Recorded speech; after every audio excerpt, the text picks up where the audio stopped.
পুষ্পা 2 এর বক্স অফিসে তাণ্ডব যেন থামছেই না, বাট এরই মাঝে কিছুটা ড্রপ করলো ইনকাম। বাট তারপরও টোটাল ইনকাম শুনলে আপনি অবাক হয়ে যাবেন। অন্যদিকে মুক্তি পেল অক্ষয় কুমারের ভূত বাংলা অ্যান্ড টাইগার শ্রফের বাঘি 4 এর নতুন পোস্টার। ফ্লপের খাতা থেকে কি নাম উঠতে পারবে এই দুই স্টারের? অ্যান্ড ফাইনালি শুরু হতে যাচ্ছে এস রাজামৌলির নতুন প্রজেক্ট। জানা গেল বাজেটের বিশাল অঙ্ক অ্যান্ড সেই সাথে মহেশ বাবুর ক্যারেক্টার কেমন হবে অ্যান্ড কবে থেকে স্টার্ট হবে শুটিং, সবকিছু জানাচ্ছি এখন গসিপসে। প্রথমে আসি মহেশ বাবুর কাছে।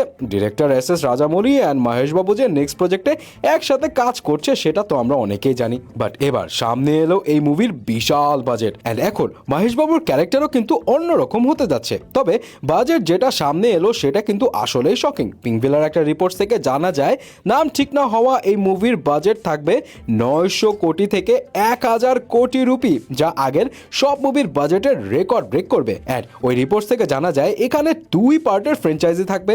গত 2 বছর যাবত এর গল্পের অ্যান্ড প্রি প্রোডাকশনের কাজ চলছে। এছাড়াও এখানে থাকছে ইন্টারন্যাশনাল ক্রিউ অ্যান্ড কাস্ট। তবে কারা কারা থাকছে সেটা এখনো প্রকাশ করেনি মেকার্সরা। বাট এখানে মহেশ বাবুর ক্যারেক্টারটাকে অ্যাডপ্ট করা হবে হিন্দু মিথোলজি গড হনুমান থেকে। অ্যান্ড 2025 জানুয়ারিতে শুরু হবে শুটিং, যেখানে অংশ নেবে মহেশ বাবু। হ্যাঁ, যদিও মহেশ বাবুর লাস্ট মুভি গুন্তুর কারাম বক্স অফিসে কালেকশনে খুব ভালো একটা বিজনেস করেনি, but S Rajamouli and superstar Mahesh বাবু একসাথে হলে যে বিশাল ধামাকা হবে সেটা তো বোঝাই যাচ্ছে। বক্স অফিসের কথা যখন বলছি তখন আসি পুষ্পা 2 এর কাছে। রিলিজের পর তো একের পর এক সব রেকর্ড ব্রেক করছে আল্লু অর্জুনের পুষ্পা 2। মুক্তির 3 দিনে 600 কোটিরও বেশি ইনকাম করেছে পুষ্পা 2। অ্যান্ড আগে থেকে জানা ছিল 4th ডেতে মানে সানডেতেও এমন একটা বিশাল ধামাকা হবে। সো সানডেতে ওভারঅল ইন্ডিয়া থেকে নেট কালেকশন হয় 141 কোটি রুপি, যেটা ছিল ম্যাসিভ একটা কালেকশন, যেটা আরআরআর অ্যান্ড সালারের চেয়ে ছিল কয়েক গুণ বেশি। আরআরআর এর 4th ডেতে কালেকশন ছিল 48 কোটি রুপি অ্যান্ড সালারের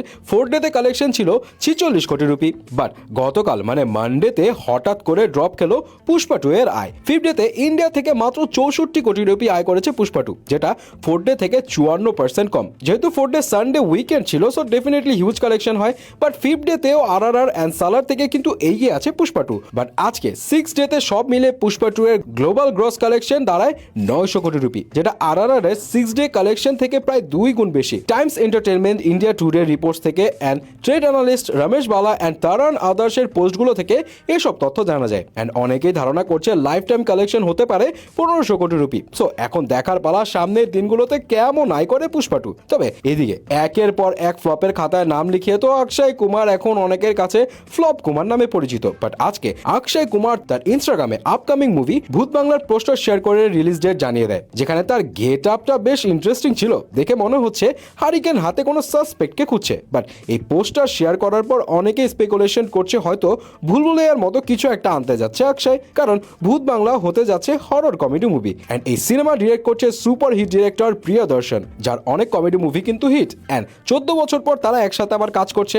আর এখন যেহেতু হরর কমেডি মুভি মানে হিট, সো এইসব মাথায় রাখলে অক্ষয়ের এই সিনেমা হিটও হতে পারে। তবে যেহেতু ভূত বাংলা রিলিজ করবে 2026 এপ্রিলে, সো ততদিনে অডিয়েন্সের টেস্ট কেমন হবে অ্যান্ড আসলেই কি অক্ষয় তার ফ্লপের খাতা থেকে নাম মুছে ফেলতে পারবে কিনা সেটা রিলিজের পরে জানা যাবে। ফাইনালি আরেক বড় ফ্লপ টাইগার শ্রফের কাছে আসি। উল্লেখ করার মতো বাঘি ছাড়া যার তেমন কোনো সিনেমাই নেই। যদিও বাঘের অন্য পার্টগুলো খুব একটা ভালো হিট করেনি, তবুও বাঘি 4 নিয়ে অডিয়েন্সের মাঝে বেশ আগ্রহ দেখা যাচ্ছে। এখন এখানে টাইগারের একটা ভিন্ন লুক অ্যান্ড প্রচুর ফাইট সিন থাকবে, এসব তো আগে থেকে জানা ছিল। বাট গতকাল মুক্তি পেল বাঘি 4 এর নতুন পোস্টার, যেখানে দেখা যাচ্ছে ভিলেন হিসেবে থাকবে সঞ্জয় দত্ত, যেখানে তার অ্যাগ্রেসিভ লুক ছিল পুরাই অস্থির। অ্যান্ড এই পোস্টার দেখে অনেকে ধারণা করছে কিছুটা আশার আলো দেখা গেল, কারণ সঞ্জয়কে ভিলেন হিসেবে অডিয়েন্স কিন্তু বেশ পছন্দ করে অ্যান্ড তার ক্রেজের কারণে হয়তো মুভিটা অন্যরকম মন নিবে। সো সেই চিন্তা করেই হয়তো মেকার্সরা রিস্ক ফ্রি হিসেবে সঞ্জয় দত্তকে নিয়েছে। বাট এখানে সবচাইতে ইন্টারেস্টিং বিষয় ছিল পোস্টারের গায়ে লেখা সব প্রেমিকরাই ভিলেন হয়। সো ডেফিনেটলি গল্পের মধ্যে যে একটা টুইস্ট আছে সেটা তো ফর শিওর, বাকিটা রিলিজের পরে জানা যাবে।